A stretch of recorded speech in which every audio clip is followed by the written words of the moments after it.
رسول الله صلى الله عليك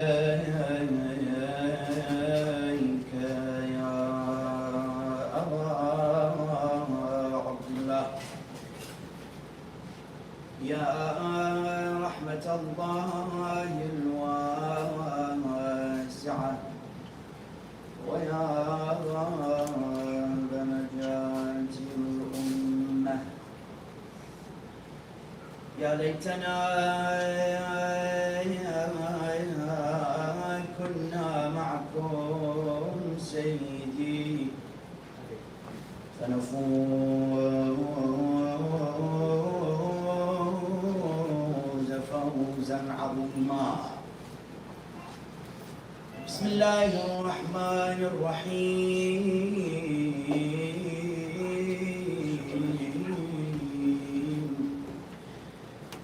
وما يعلم جنود ربك إلا هو صدق الله العلي العظيم. صلى الله على محمد وعلى محمد.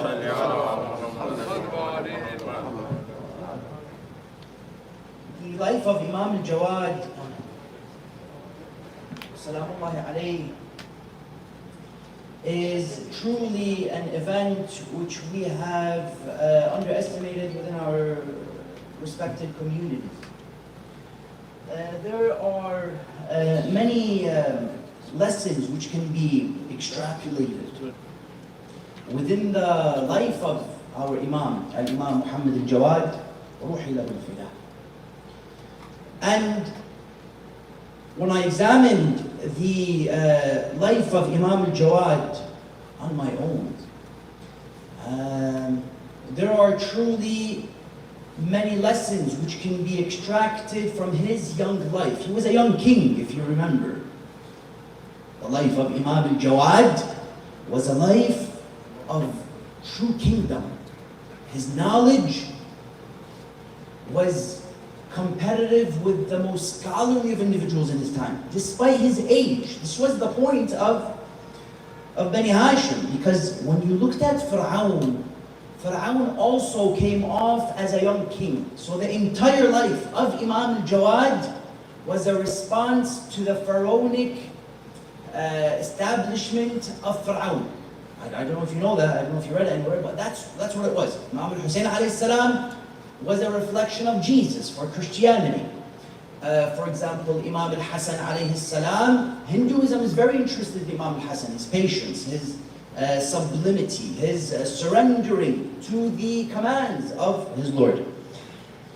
So therefore, we want to look at the narrations and the knowledge of Imam Al-Jawad alayhi salam, namely in terms of Tawheed. What did Imam Al-Jawad tell us about Tawheed?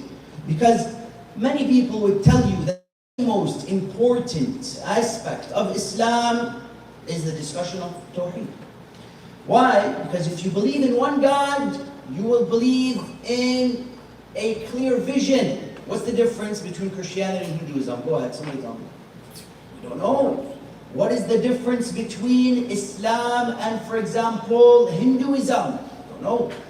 But one God meant what? Who is Allah subhanahu wa ta'ala? Today, many speakers, they go and they tell you, worship Allah. He's referring to himself. Referring to himself. أَنَا رَبُّكُمُ الْأَعْلَى. Fir'aun said it very clearly within the Quran. Why do you get surprised? Fir'aun عليه اللعنة والعذاب. He came towards the people. فحشر فنادى فقال أنا ربكم الأعلى. Imam Hussein عليه السلام بدأ يتهم Muhammad. He said, إن لم تكونوا أحرارا, yes, إن لم تكونوا مؤمنين إسلام قرآن فكونوا أحرارا كما ولدتكم أمهاتكم. As your mothers birthed you, then be free. In the sense of clean yourself, be one, have one mentality, have one goal, have one vision. I can't handle when I see somebody speaking about Allah but thinking about Burger King. I cannot handle that. Could you handle it? I cannot handle when somebody goes on the minbar and says worship Allah but he's thinking about the smell of kebab and tandoori. Yes? smell of kebab and tandoori, something I really like.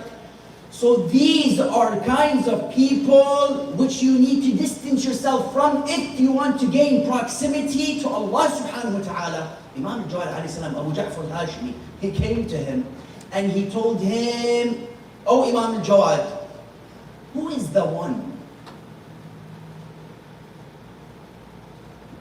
Imam Al-Jawad alayhi salam tells him, "It is he whom tongues have agreed on his oneness." Yes? And then he tells him, وَإِنْ سَأَلْتُمْ مَنْ خَلَقَ السَّمَاوَاتِ وَالْأَرْضِ لَيَقُولَنَّ اللَّهُ.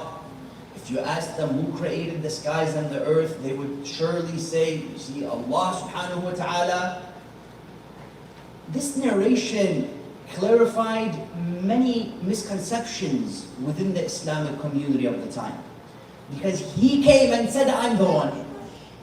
She came and said, no, I'm the one. She, you see? For example, Fir'aun created an entire path which said, I am the one. And until today, there are people who come and say, I am Allah subhanahu wa ta'ala. I've heard scholars. I've sat next to scholars. He says, I am God. I say, Imam Al-Jawad, the youngest of the Imams, he embarrassed you. Young king, Imam Al-Jawad alayhi salam, young king. And he told them it is Allah subhanahu wa ta'ala. Now, if you say, I worship God, but you are referring to yourself, why did people do this throughout history? Why did Pharaoh have to say, I am God? Why? Don't say this. This is absolute anarchy, absolute barbarism, absolute chaos. It goes against common sense. The problem with a lot of people, they come out once in time and verbatim, okay? Verbatim, they say, I am God. It's because of a complex. He's hiding something. People like Napoleon, for example, was hiding his height. No, I'm serious.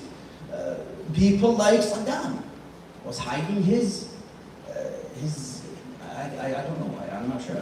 He was hiding something, he must have been. People like, for example, Fir'aun was hiding something. It's a complex, whatever it is. We don't know, something small. And when you, for example, turn to Allah subhanahu wa ta'ala, you are humble. Humility means to, admit your shortcomings. Imam al-Mu'mineen alayhi salam, brothers and sisters, he's not a king, for example. He's not a president. He's Hujjatullah. What is Hujjatullah? Hujjatullah means he looks at God directly and he tells him, ظَلَمْتُ نَفْسِي. أمير المؤمنين قائد الغر المحجلين أسد الله الغالب مظهر العجائب علي بن أبي طالب غالب كل غالب. Why? Why does he turn to رب العزة والجلال والإكرام and he tells him ظلمت نفسي? I've oppressed myself. Because the style of speaking to God is such that you admit to him your shortcomings.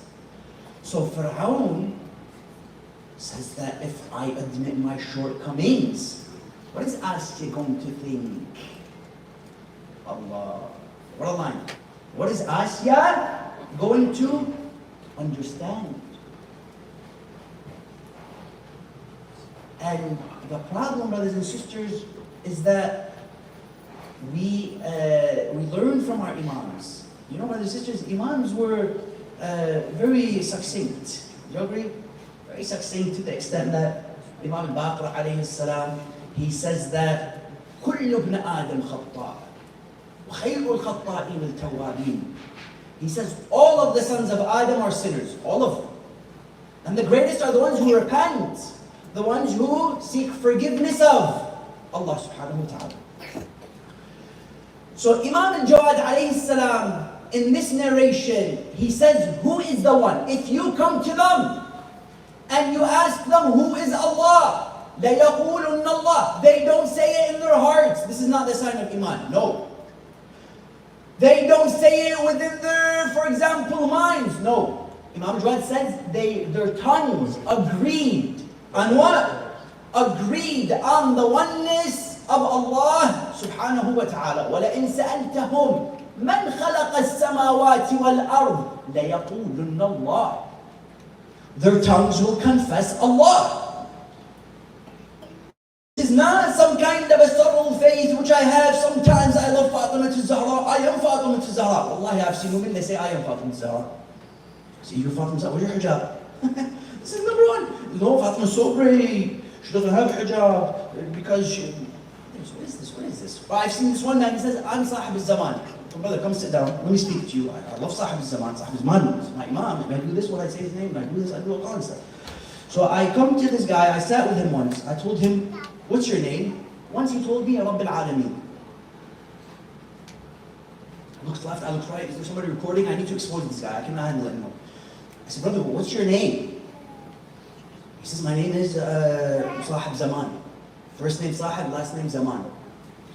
I told him, brother, Sahib Zaman, we have narrations about how he looks.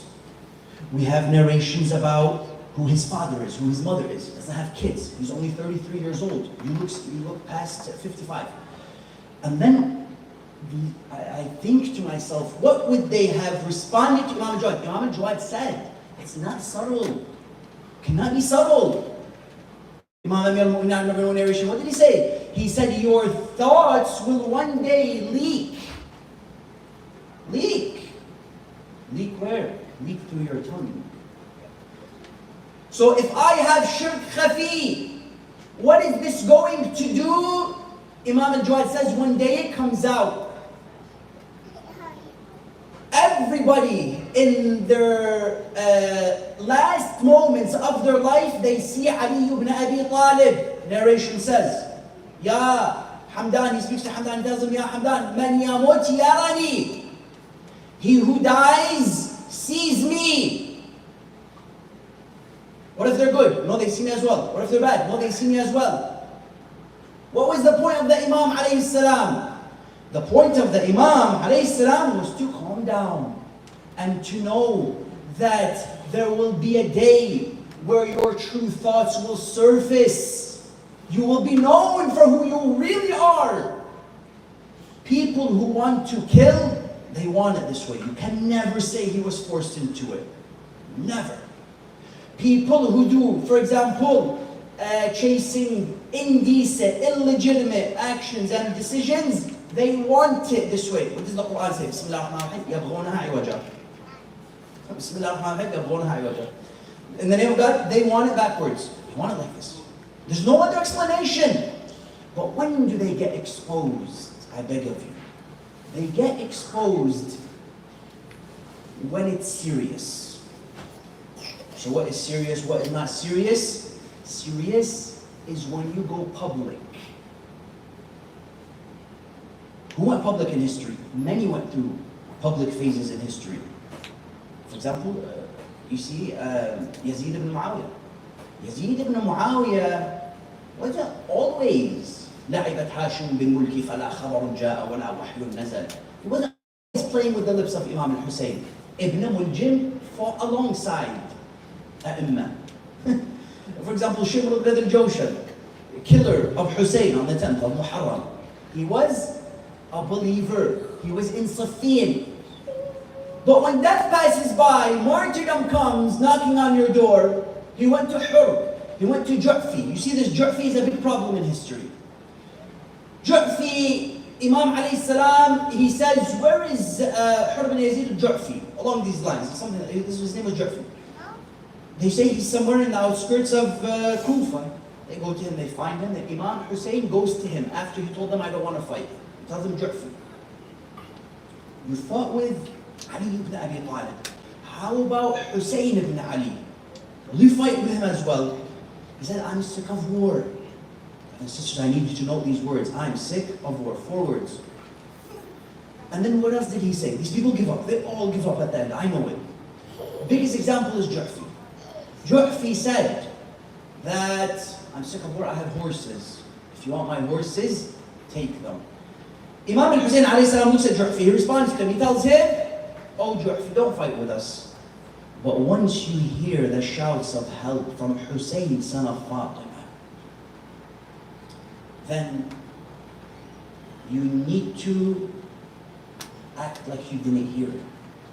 Because on the day of judgment, Rasulullah said, whoever hears the shouts of help from Hussein and ignores him, he will be thrown in hellfire on his nose. Ala man kharayt. So you get exposed at the end. What was the Imam alayhi salam trying to instill within the hearts of the masses? What was he trying to do? He was trying to tell them, the one is God. Everything is below God. This is common sense, brothers and sisters, but believe me, me, whatever you want it to be. Imam al-Hussein alayhi salam had this problem on the 10th of Muharram. He looks at them, he sees many people who were with him prior to Karbala. But Karbala then comes, who are you with? Fatima or the killers of Fatima? Who are you with? Hussein or the killers of Hussein? I remember one scholar, he said that Jamal, Aisha versus Ali, who would you be with? Say that, this is a good question. We need to ask ourselves, who's asking these questions? So this is also a narration which the Imam alayhi salam speaks of. However, we want to look at it in 3 different levels in the time that we have. Number 1, we want to see this narration in psychological light. What do I mean? There's capability of people to seek power at any cost. Power, something I think we all want. But there's good power, there's bad power. And if you look at the capability that some people had early in their life, I've seen it, early in their life, you would know who he is. Imam Ali alayhi salam wants to tell us who you really are. One narration said, قُلْ لِي مَنْ تُعَاشِرُ أَقُلْ لَكَ مَنْ أَنْتِ. You see, when the Imam talks, you cannot say, I disagree with you. I'm not going to follow you on Facebook. I'm going to unsubscribe you from your YouTube channel. The Imam says something. He says, tell me who you are. Tell me who your friends are. I'll tell you who you are. Friends, you run. Friends. Another narration came and said that you are what you say. Your speech. This is who you are. So how do I know if my tongue is speaking the truth? It's a discussion of power. In pharaonic terminology, they refer to it as, for example, yes, you see submission. Pharaoh wanted submission. You move on in history, you see that Yazid came from the phoenix, he rose from the phoenix, and he said that it's called mulk. The Quran says that in the time of Sahib al-Zaman, there will be people who want quwwah. So you have quwwah, mulk, taslim, submission. Ma'ana al-Islam responds to Fir'aun. This is al-Islam huwa taslim. Wat-taslim huwa al-yaqeen. This is Islam's submission. Submission is certainty. So he takes him also to another path. But when you find out that you can start making the decisions and you can begin to envelop people within your own powers and your own abilities and your own decision-making powers, people change. What kind of changes have we seen in history? Many changes. For example, the change of Hur. Hur was very good. Hur bin Yazid al-Riyahi was the one who caused Karbala. Imam al-Hussein alayhi salam, what did he say? He said, "O Hur, ثَكَلَتْكَ أُمُّكَ مَاذَا تُرِيد?" He says, may your mother lose you. What do you want? You know what Hur said? He said, if your mother was anyone other than Fatima, I would have cursed her as well. Imam recruits him. Recruiting happened on the 10th of Muharram. Zuhair ibn al-Qayn, he didn't know about the seriousness of Islam. We are all Muslims. We all love Salah and Namaz and Matam and Masjid, inshallah. It's even become cultural in 2023. But when Imam al-Hussein alayhi salam is telling you, you have to give your life. How many Imams do you have? 12. All of them died a abnormal death. It's not normal. Abnormal death. None of us died normally. Either death of poison or killing. Why? Because you have to give, not only take. This one man, he was in a hole. He was really in a hole.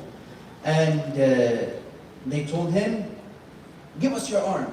He said no. They told him, take our arm. And he took it. So giving and taking has to be looked at Islamically speaking. Medically speaking, scientifically, according to my calculations even, Dexter said, according to, for example, many different lenses and phases and you see visions which you can look at this life through. Legally speaking, you see, as one would say, mathematically, engineering is very good. How about Islamically speaking? Imam Hussein only sees Islamic brothers. This is a real problem in our communities. Imam Hussein will not notice how much money you have.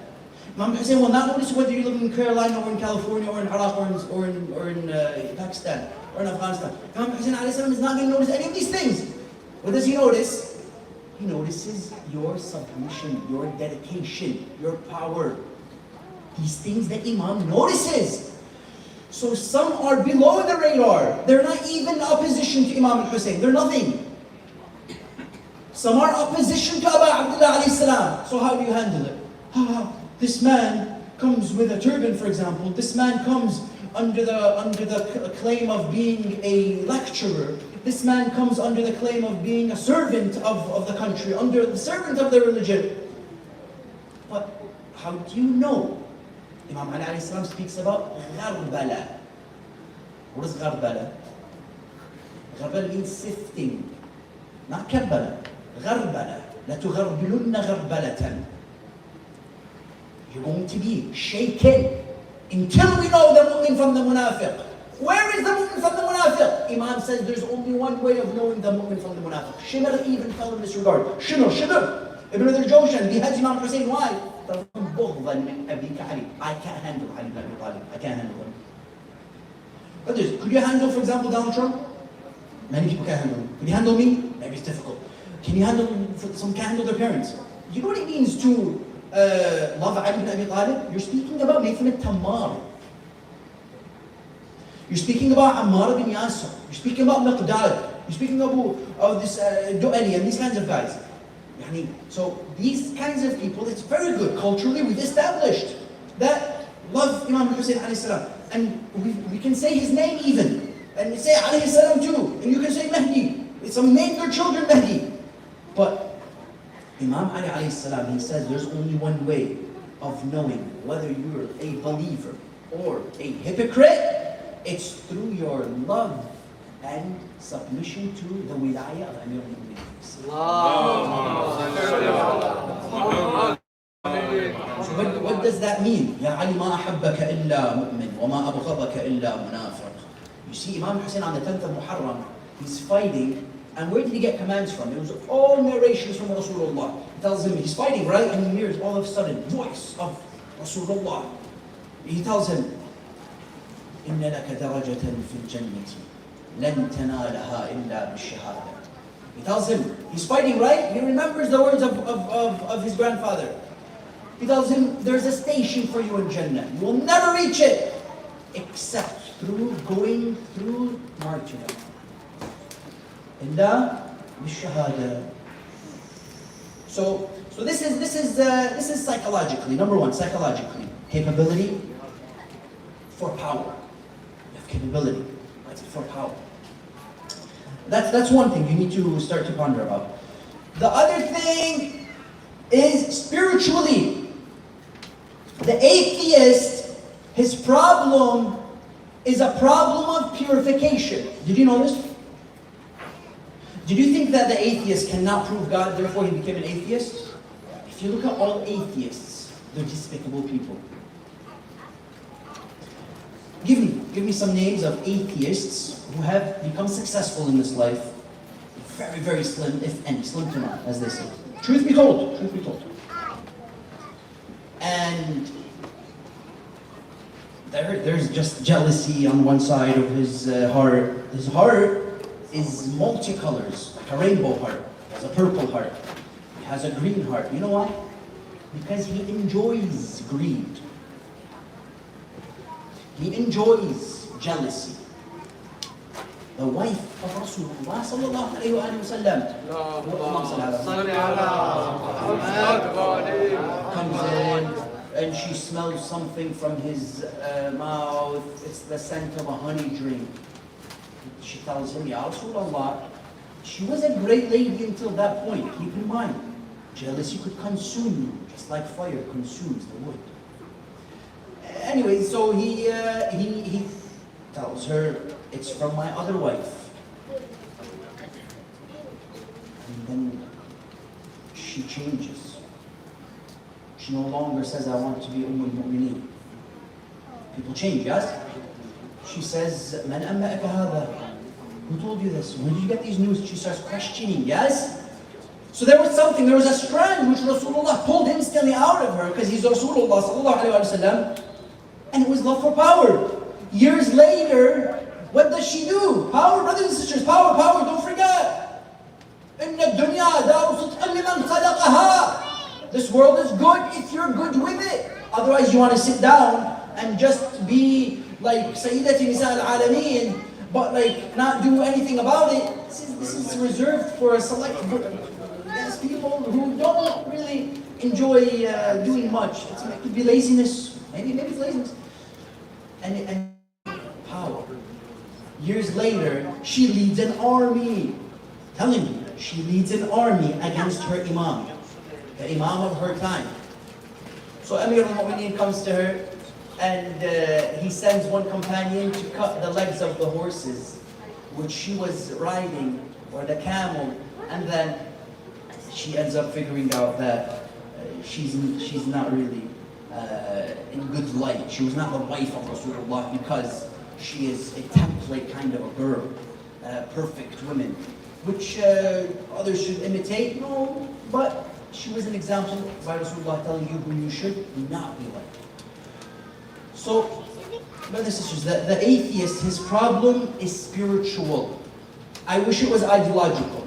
Some people even debate atheists. Say his problem is jealousy. His problem is greed. There's no secret about it. There's no secrecy involved.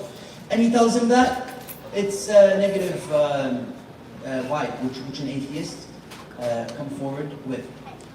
So this is on a second level. On a third level, we looked at it psychologically, we looked at it spiritually, socially. Socially, there are also ways in which you can look at this narration in terms of socially. What do I mean? There are also like as one would say, verses. The verse I began with, Allah subhanahu wa ta'ala, He says, وَمَا يَعْلَمُ جُنُودَ رَبِّكَ إِلَّا هُ. Nobody knows the soldiers of Allah subhanahu wa ta'ala except for Him. And this means that there are stages in faith. This means that there are stages in faith which you are meant to believe in. Led astray means what? What does it mean to be led astray? Led astray means a lot of things. Led astray means that you have gotten conceited. You started to claim divinity. You started to think that you are correct and everybody else is incorrect. And Fir'aun went through this. He said, قُلْ لَا أُرِيكُمْ لَا مَا أَرَى وَلَا أَهْدِيكُمْ إِلَّا سَبِيلَ الرَّشَادِ. He said this. He said that I don't show you except what I have seen, not what you have seen. So, what do I mean by social? Socially, there cannot be room for you to question Allah subhanahu wa ta'ala's command unless you feel like you've been led astray, misguided. Halal, for example, ilhad, juhud, istikbar. The Quran speaks about it in complete detail. And it says that if there is a chance that you are going to use religion for your own benefit, then it is better that you start confessing and not becoming secret about it. A lot of people, they want to hide what they really believe in. They want to hide what they really believe in and say what people would like. What do they want me to say? And they have great confusion in this regard. Great confusion in this regard. Do I say what the people want, or do I say what Allah subhanahu wa ta'ala wants? Because unfortunately we live in a terrible society. It's just a rotten generation. And if you say what people don't want to hear, it's going to affect your popularity. But then Imam Hussein starts bothering you, Allah subhanahu wa ta'ala starts bothering you, Al-Zahra jumps in, and she also takes a jab at you. And especially if you're a person of religion, especially if you're a person of religion. So brothers and sisters, the lesson from today is that we don't want to use Allah subhanahu wa ta'ala's name in vain for your own benefits. To say Allah means to not refer to your own ego, to your own, desires, to your own conceit, to your own, for example, hallucinations, and things along these lines. You need to be sincere, Imam Al-Jawad alayhi salam said. You need to be surrendering to the commands of your Lord. You need to be one with Allah subhanahu wa ta'ala. Now, keep in mind, there was people like Ibn Hallaj who said, Ana al-haq. He said, I am the truth. I'm not speaking about that. I'm speaking about people who come out verbatim and say, worship me, I am God. Fir'aun did this. We have people like this in history. Okay? And a lot of people did the opposite, which is maybe even subtly worse. Using religion in order to justify their own means, which means there is some secrecy involved. And that is another discussion for another day. So, what we need in our lives is to connect with our Imams and to know about everything that they said and did, so that I can act like them, so that I can be like them. When you see me, you remember, for example, Imam Ali, you remember Imam Hussein, you remember Fatima al-Zahra, you remember Allah subhanahu wa ta'ala. This is the goal. There's no like, if I read more about it, I'm going to find out, what it really is, and what it could be, and I didn't know this, I didn't know that. And you need to be an emblem, a flag bearer, like Abbas ibn Ali, like for example Qasim ibn al-Hasan. These are illustrious names written in blood within the pages of history. That's what it is. There's no secret to it. Now, if you want to be like that, you have to do what they did. Where? Covertly or overtly? Both. Both. Covertly and overtly. Internally and externally. ظاهركم وباطنكم. We speak about the Imams, we speak about their Zahra and their Batin. And this is a very, very important lesson from our Imam. Imam Al-Jawad alayhi salam, he lived a young life, unfortunately. And he lived a very, very, as one would say, sad life, just short ending to his life. They poisoned the Imam alayhi salam. And also they end up taking from him what was his, which was his life initially, and taking from him what Allah subhanahu wa ta'ala gave to him, which was his haqq of imamat. And they were not pleased with the actions of Imam Al-Jawad alayhi salam. They were not happy with what Allah subhanahu wa ta'ala has blessed Imam Al-Jawad with. So what did they do? They poisoned him. And Imam Al-Jawad alayhi salam, he ends up drinking from the food and eating from the drink. And he starts to really see how there are people who don't really want Islam to be the end-all, be-all. They want the last say to be for their own desires. And they want the last say to be for their own agendas and motives. So this is something which we should always keep in mind from the life of Imam Al-Jawad. But I say that Imam Al-Jawad alayhi salam, he always had a son next to him when he was leaving this world. Imam Al-Hadi alayhi salam was there alongside him. His wife was alongside him. She was not alongside him because it was her who poisoned him. But the difference between him and Hussein ibn Ali is that he had nobody alongside him when he was laying on the sands of Karbala. When he was all alone on the 10th of Muharram, he looks left, he looks right, he asks for help one last time. Habib, Muslim, Zuhair, Hur, Qasim, Abbas. You know, brothers and sisters, Imam al-Hussein was always a family kind of a guy. And he always was close to his daughters, for example, Sukaila and Ruqayya.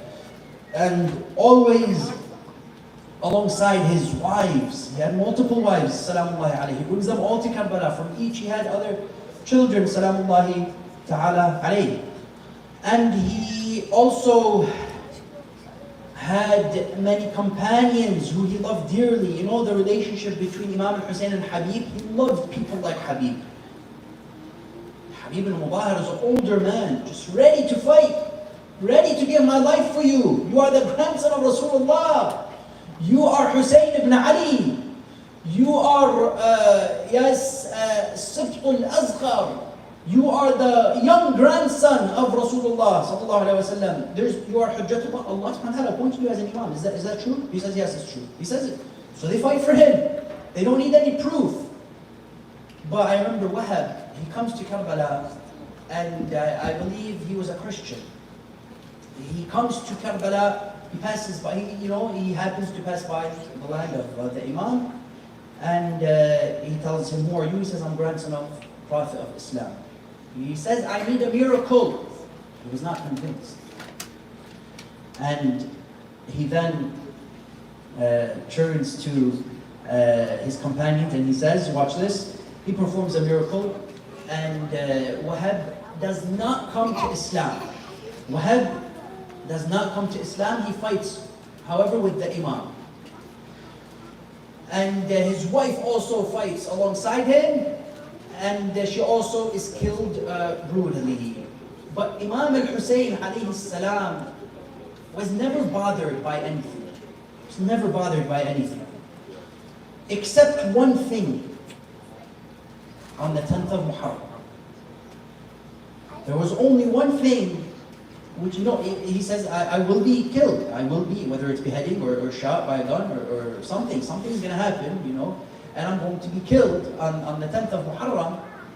He says, Allah wants this to happen. So death didn't bother him. It was not death, it was not martyrdom, it was not even the killing of his family members. There was only one thing which bothered Imam al-Hussein alayhi salam on the 10th of Muharram, and it was none other than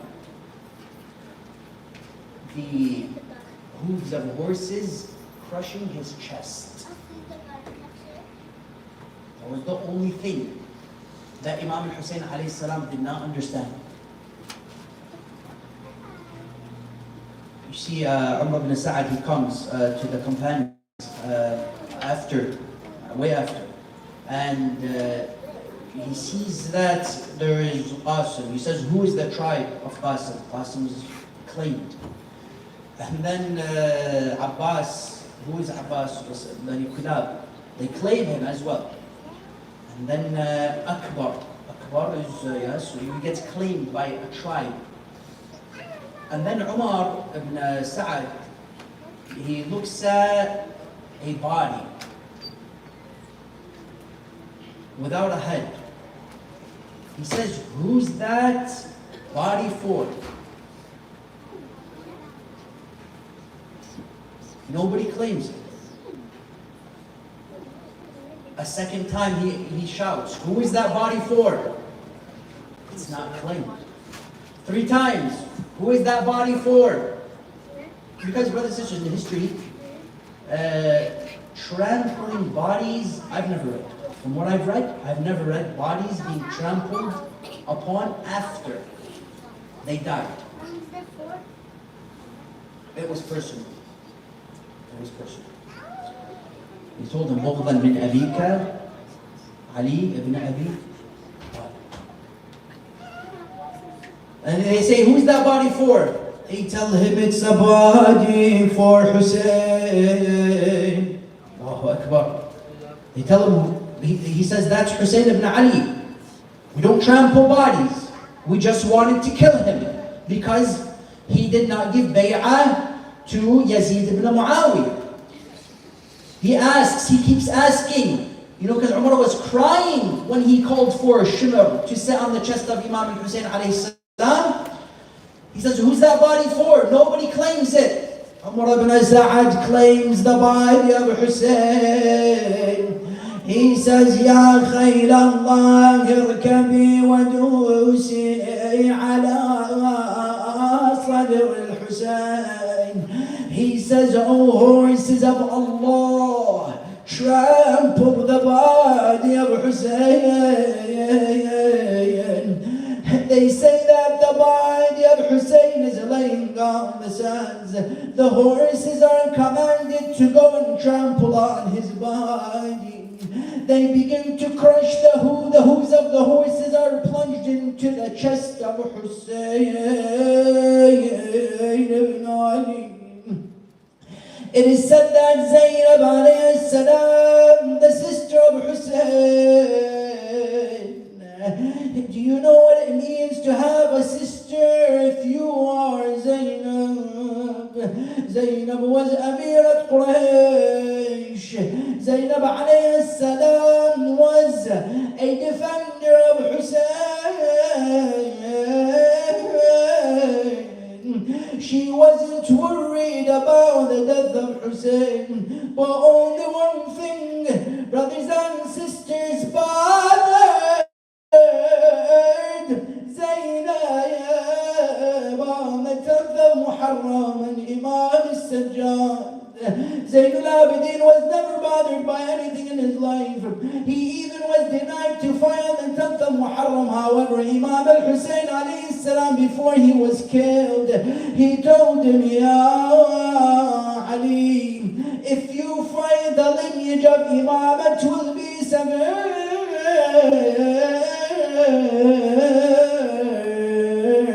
Imam al-Sajjad alayhi salam drops the stick on the sword. He goes back to the tent and sits down quietly. However, there was one sound which always bothered Zaynab and Imam al-Sajjad after Karbala. It was the hooves of the horses crushing the ribs of Hussein.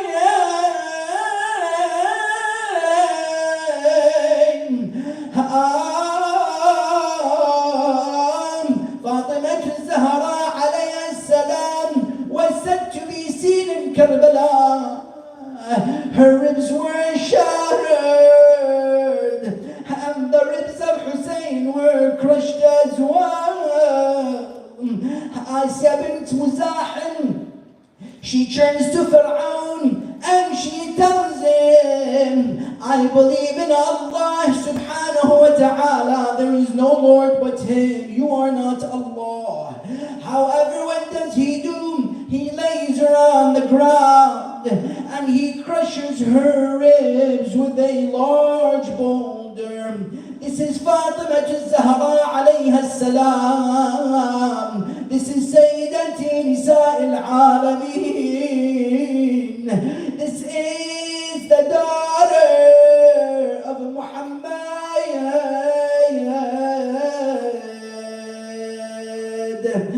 أفاطم لو خلت الحسين مجدلا وقد مات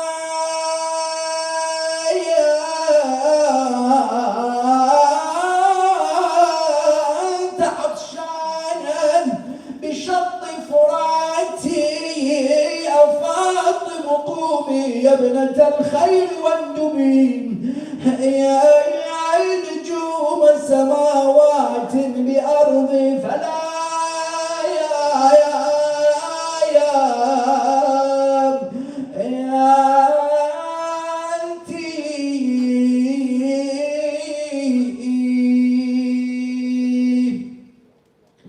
إنا لله وإنا إليه راجعون لا حول ولا قوة إلا بالله العلي العظيم حسبنا الله ونعم الوكيل. Brothers and sisters, this is a night for Imam Al-Jawad, but it is also recommended to connect every musibah of Imam Al-Hussein, because there is no day like the day of Hussein. There is no killing like the killing of Hussein. So let us recite Amma Yujib 5 times with our voices, asking Allah to accept our efforts and to answer our du'as. Bismillahir Rahmanir Rahim. Amma yujibu idha da'an. Ya Allah. Amma yujibu مضطر إذا دعاه ويكشف السوء أما يجيب المضطر إذا دعاه ويكشف السوء أما يجيب المضطر إذا دعاه ويكشف السوء. One more time.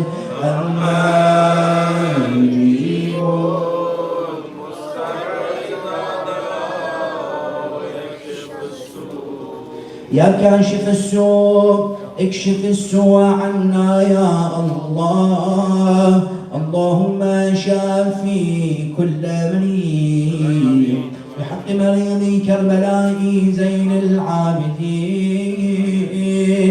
اللهم عجل لوليك الفرج واجعلنا من أنصاره وأعوانه والمستشهدين بين يديه برحمتك يا أرحم الراحمين.